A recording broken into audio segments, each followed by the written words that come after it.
आप सभी का हरियाणा विधानसभा में मैं स्वागत करता हूं। और आप सब जानते हैं कि देश के माननीय प्रधानमंत्री श्री नरेंद्र मोदी जी का एक संकल्प है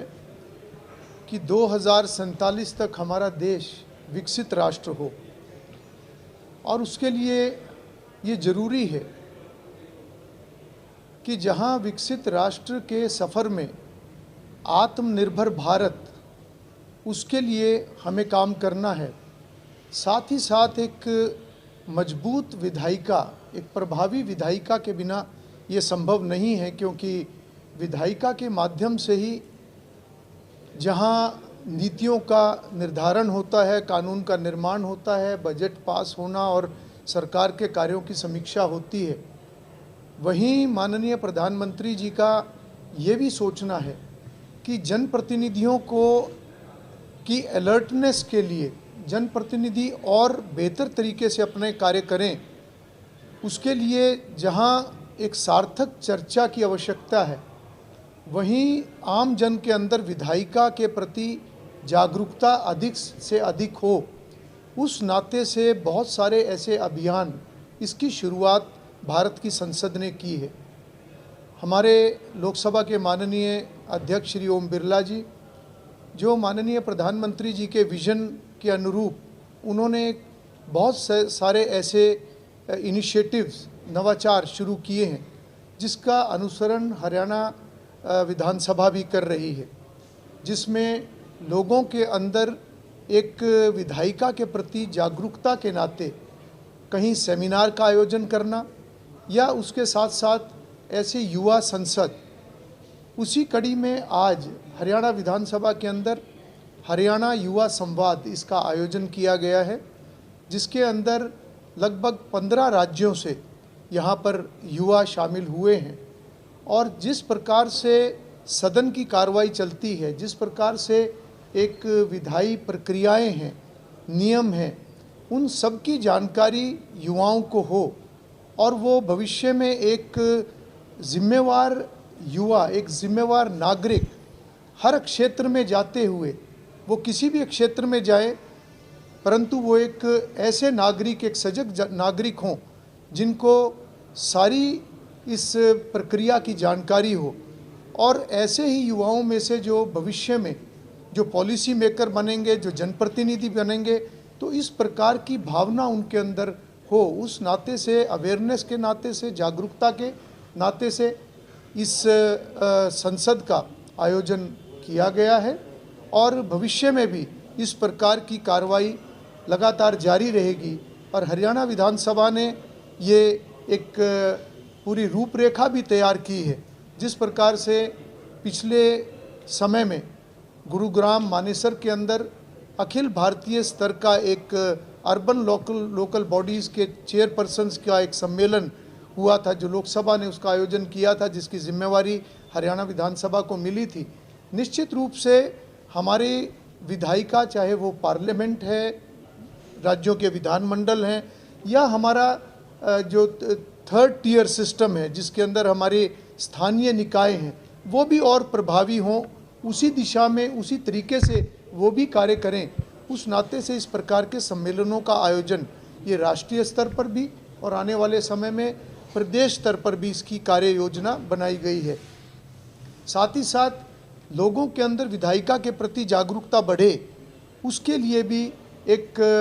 पूरा प्लान हमने जो तैयार किया था, उसके ऊपर हम कार्य कर रहे हैं। पिछले दिनों में भी हमने इस प्रकार के युवा संसद, उनका आयोजन किया,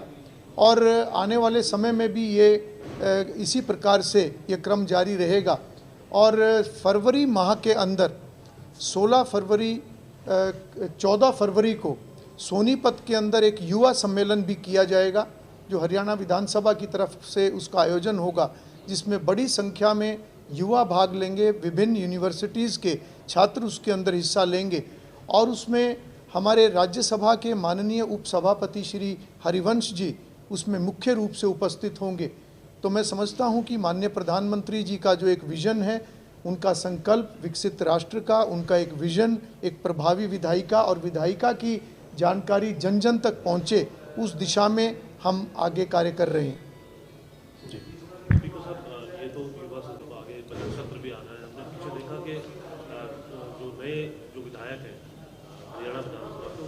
काफ़ी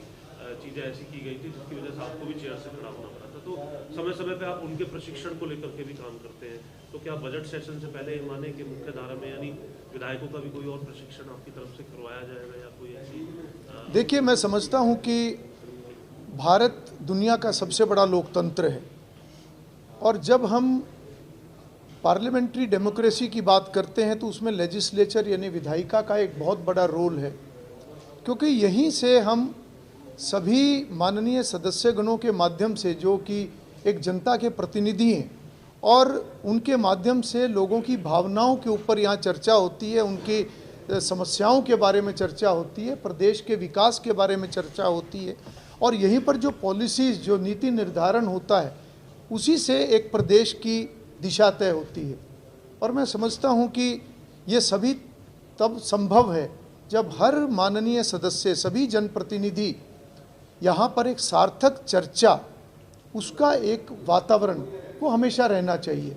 और मैं समझता हूँ कि सार्थक चर्चा के माध्यम से ही हम समाधान खोज सकते हैं,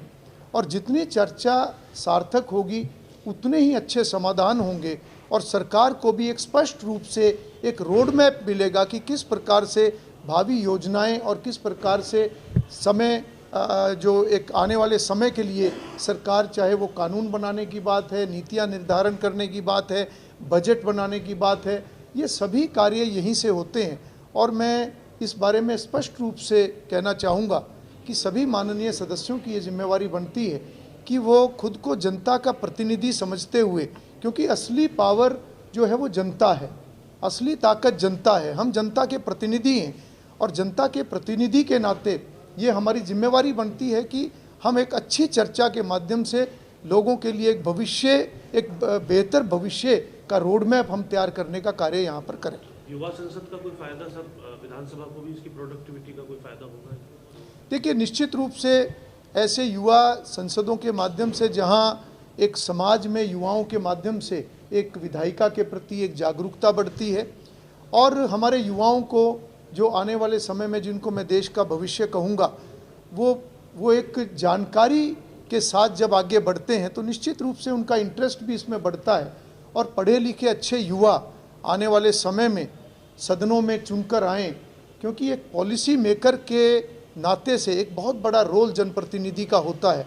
और जहाँ उनकी जानकारी बढ़ती है, वही मैं समझता हूँ कि इस जानकारी के माध्यम से कहीं ना कहीं समाज के अंदर जब अवेयरनेस बढ़ती है तो जनप्रतिनिधियों को भी की भी अलर्टनेस के अंदर मैं समझता हूँ कि इजाफा होता है। और साथ ही साथ जब युवा चर्चा करते हैं तो हमें भी बहुत सारी नई बातों की जानकारी मिलती है, युवाओं की सोच की जानकारी मिलती है, जो निश्चित रूप से इन सदनों के माध्यम से उनको और बेहतर तरीके से हम आगे बढ़ा सकते हैं। स्पीकर साहब, अंतिम सवाल है मेरा। अभी हाल ही में एक खबर सामने आई थी कि जो बैकडोर विधानसभा के अंदर भर्तियां होती हैं, उसको लेकर के आप कुछ सोच रख रहे हैं, किस तरीके से उसको जो है रोका जाएगा, जो कि पहले देखा जाता रहा है? आपने एक खबर सामने आई थी कि आप इस व्यवस्था को बदलने जा रहे हैं, कुछ उस पर कुछ सोचा है आपने? देखिए, हरियाणा विधानसभा में समय समय पर बहुत सुधार हुए हैं। मुझे भी 2014 से एक सदस्य के नाते यहाँ पर काम करने का मौका यहाँ पर मिला है, और मेरा अनुभव है कि उससे पहले भी और इस दौरान भी बहुत सारे सुधार के ऐसे कदम अलग अलग समय में उठाए गए हैं। पिछले एक वर्ष में हमने भी ये प्रयास किया है कि और बेहतर हमारी वर्किंग हो और एफिशिएंटली हम काम कर सकें। उस नाते से हमने भी बहुत सारे कदम उठाए हैं, जहां प्रधानमंत्री जी के विज़न के अनुरूप, जहां माननीय लोकसभा अध्यक्ष श्री ओम बिरला जी के इनिशिएटिव्स को आगे बढ़ाने की बात है, उसके साथ साथ हमारा ये प्रयास है कि हरियाणा विधानसभा का सेक्रेटेरिएट, और जिस प्रकार से कैपेसिटी बिल्डिंग का हमने एक एनुअल प्लान लॉन्च पिछले दिनों में किया था, और वो कैपेसिटी बिल्डिंग ना केवल हमारे सदस्यों की ट्रेनिंग बल्कि हमारे हर कर्मचारी की ट्रेनिंग हो, ताकि वो अपनी कार्य की दक्षता को बढ़ा सकें और एक बेहतर असिस्टेंस हमारे माननीय सदस्यों को वो दे सकें। उस नाते से हमने कदम उठाए हैं। साथ ही हमारे जो सर्विस रूल्स के अंदर भी हमने कुछ अमेंडमेंट्स, हमने प्रस्ताव वो बनाया है, जिस पे हम आने वाले समय में आगे बढ़ेंगे, ताकि एक काम के अंदर और ज़्यादा ट्रांसपेरेंसी भी बढ़े और लिटिगेशन कम हो, और जहाँ ट्रांसपेरेंसी बढ़ती है निश्चित रूप से वो पारदर्शिता सिस्टम को मजबूत करती है, और सिस्टम और संस्थाएं जितनी मजबूत होंगी निश्चित रूप से उसका लाभ हरियाणा के आमजन को मिलेगा। ऐसा हमारा प्रयास लगातार जारी है।